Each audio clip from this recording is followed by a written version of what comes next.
ओम शांति, ओम शांति, ओम शांति। आज बाबा की मधुर महावाक्य है 26/5/25। बाबा ने कहा, मीठे बच्चे, तुम्हें संग बहुत अच्छा करना है। बुरे संग का रंग लगा तो गिर पड़ेंगे। कुसंग बुद्धि को तुच्छ बना देता है ना। गलत संग क्या है? हमारे जीवन को ही तुच्छ कौड़ी जैसा बना देता है, कोई मोल नहीं होता है। तो बाबा ने कहा, मीठे बच्चे, है ना। मीठे बच्चे अर्थात देखो, दुनिया में भी माँ बाप के 2 बच्चे हो, 10 बच्चे हो, फिर भी उस माँ बाप के लिए उनके सारे बच्चे एक बराबर है, समान है।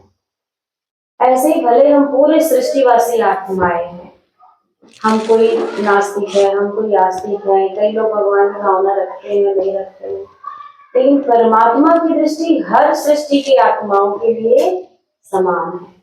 इसलिए परमात्मा जब ये वाणी शुरू करते हैं, महावाक्य शुरू करते हैं, तो सबसे पहले वो मीठे बच्चे अर्थात हर बच्चा उनके लिए समान है। जबकि हम सभी के साथ कोई भी घटना परिस्थिति होती है तो सबसे पहले हम भगवान को दोषारोपण करते हैं, जबकि ये बिल्कुल गलत है। जो भी कर्म होते हैं वो तो हमारे कर्मों के अकॉर्डिंग होते हैं, इसलिए परमात्मा का कोई रोल नहीं है। परमात्मा के लिए पूरे सृष्टिवासी हर कोई मीठे बच्चे हैं।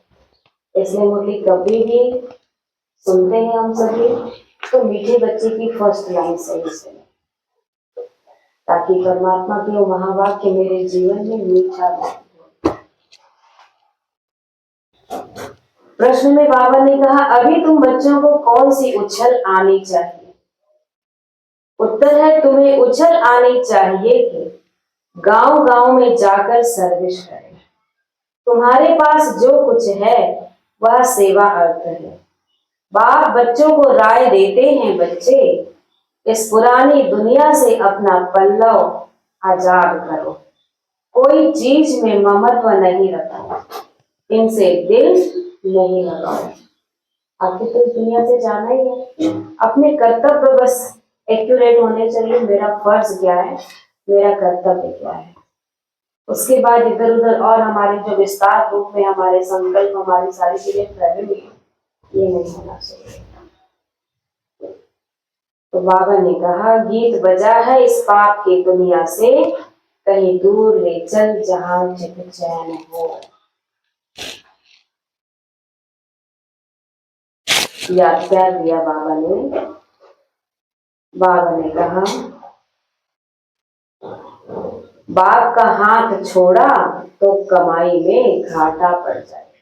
कमाई अर्थात ईश्वरीय कमाई, अविनाशी कमाई, है ना। हाथ अर्थात माँ बाप का हाथ छूटे तो कैसा होता है, सारी चीजें खत्म हो जाती है। माँ बाप एक छत्र छाया, ऐसे ही परमात्मा हमारे जीवन का आधार है। तो बाबा ने याद किया, मीठे मीठे सिखिलते बच्चों प्रति माता पिता बाप दादा का याद प्यार और गुड मॉर्निंग। रूहानी बाप को, रूहानी बच्चों को नमस्ते, और रूहानी बच्चों की रूहानी माता पिता बाप दादा को याद प्यार, गुड मॉर्निंग और नमस्ते। नमस्ते, शुक्रिया शुक्रिया शुक्रिया। धारणा के लिए मुख्य सार पहला है, इस दुनिया का जो कुछ है उसे भूलना है। बाप समान ओबीडियंट बन सर्विस करनी है, सबको बाप का परिचय देना है। दूसरा, इस पति दुनिया में अपने आप को कुसंग से बचाना है। संग, संगति, एक परमात्मा संग हो तो कितना जीवन का उद्धार हो जाए। बच्चों के लिए कहते हैं ना कि बच्चा संग में बिगड़ गया, दोस्ती में बिगड़ गया, तो हमारा दोस्त स्वयं भगवान बैठा है। इनसे दोस्ती करें और अपने जीवन को आगे बढ़ाएं। इस पति दुनिया में अपने आप को कुसंग से बचाना है। बाजार का गंदा भोजन नहीं खाना है, बाइस्कोप नहीं देखना है, गलत चीजें हमें नहीं देखनी है, गंदी चीजें बाजार से बिल्कुल भी नहीं खानी। जो है भगवान की याद में हमें खुद से मेहनत करके खाना। वरदान दिया बाबा ने, त्रिकालदर्शी स्टेज द्वारा व्यर्थ का खाता समाप्त करने वाले सफलता मूर्त भव।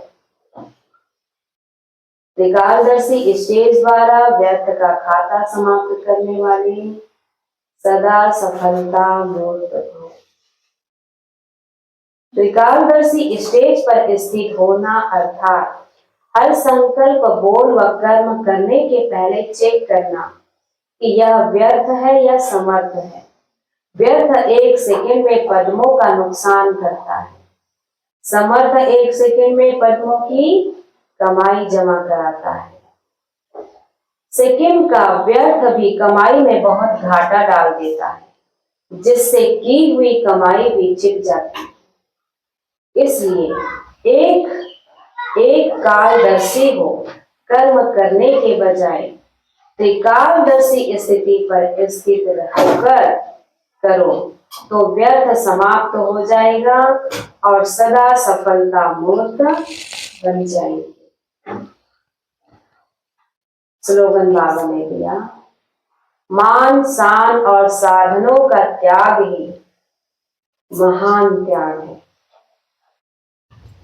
मान शान और साधनों का त्याग ही महान त्याग है। मान के पीछे आज व्यक्ति अपने आप को कितना डिप्रेस कर लेता है, बीमार हो जाता है। तो मान शान की इच्छा हम सभी को खत्म करनी है, क्योंकि भगवान हमें मान दे रहा है। ये नशा होना चाहिए। भगवान कितना निरंकारी होकर के हमें वो नमस्ते करता है, ये नशा होना चाहिए कि भगवान हमारी कद्र करता है। ये है मान, शुद्ध अभिमान। अव्यक्त इशारे हैं, रूहानी रॉयल्टी और प्योरिटी की पर्सनालिटी धारण करो। रूहानी रॉयल्टी और प्योरिटी की पर्सनालिटी धारण करो। जैसे देह और देही दोनों अलग अलग दो वस्तुएं हैं, लेकिन अज्ञानवश दोनों को मिला दिया है। मेरे को मैं समझ लिया है और इसी गलती के कारण इतनी परेशानी, दुख और अशांति प्राप्त की है। ऐसे ही यह अपवित्रता और विस्मृति के संस्कार जो ब्राह्मणपन के नहीं शूद्रपन के हैं, इनको भी मेरा समझने से माया के वश हो जाते हो और फिर परेशान होते हो। परेशानी का कारण बताया क्या है? मेरे को मैं समझ लिया है और इसी गलती के कारण परेशानी, दुख, अशांति प्राप्त की है। अच्छा, ओम शांति।